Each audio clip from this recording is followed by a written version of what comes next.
there's a whole backstory to this, because we came up with the name. I'd been in several bands before this, and when I say that, what I mean is I'd made up the name for several bands before this and never done anything. One of them was called Fat Pigeon, and Fat Pigeon was a guitar-based band with a song called, well, I can't even say the title here because it was outrageous. Yeah, you can. I can't even bring myself to say it, but next time I see you, I'll explain the whole backstory of what it was. So all these imaginary bands always existed, and we came up with the idea for GLC. It's quite a long backstory, but I was in Crosskeys. Okay, we've got all night. You know, this will be a 62-hour live stream. Breakable records. Yeah, it'll be amazing. Are you smoking a jazz there out of the garden, out the back door? Is that a bit? That's a window in his bedroom. That's an actual window. Wicked. You know? Good.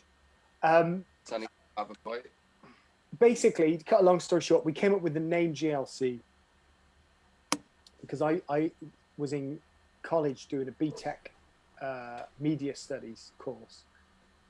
Part of the media studies course was to create a small video package for an imaginary news insert for an imaginary news program. I was doing work experience for this tiny little company that made corporate tracking videos. And I said, I've got to make up a news story for my project. The guy said, okay, well, now you're here, we'll make one up. So we made up a story where a man had found a valuable piece of ancient Roman jewellery in his back garden. He'd taken it to the authorities, and it works out it was worth a lot of money. So I pretended to do this news insert where I did the voiceover. A man in Newport, South Wales today found a rare piece of Roman jewellery today whilst digging in his garden, blah, blah, blah. Couple of shots of this guy digging in the garden, then like an interview.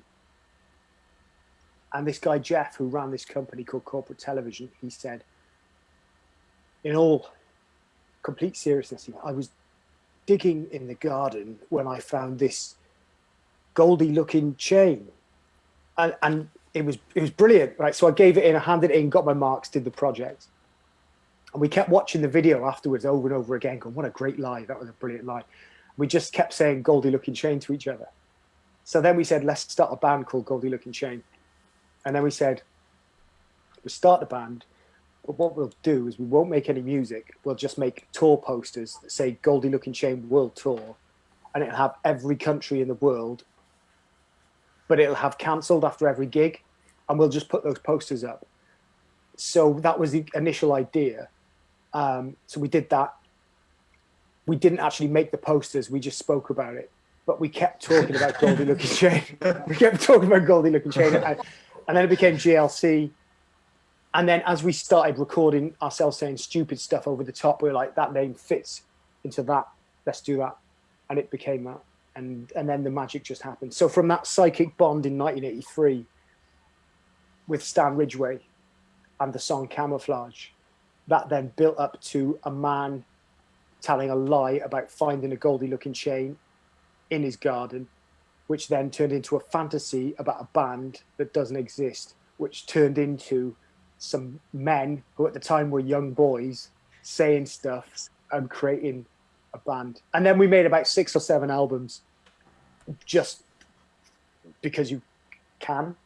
And then people started listening to it. And then someone said, do you want a record deal? And they offered us like 20 grand or something. And we were like, wow, 20 grand. And then someone else said, do you want a record deal? And they went, do you want more than that? And we went, yeah. And then someone else said, do you want £750,000? And we went, yeah. And then we signed with Atlantic. And then we got a deal, and we put out an album, and then we toured and went around the world, and all the money got spent on getting wrecked. But good.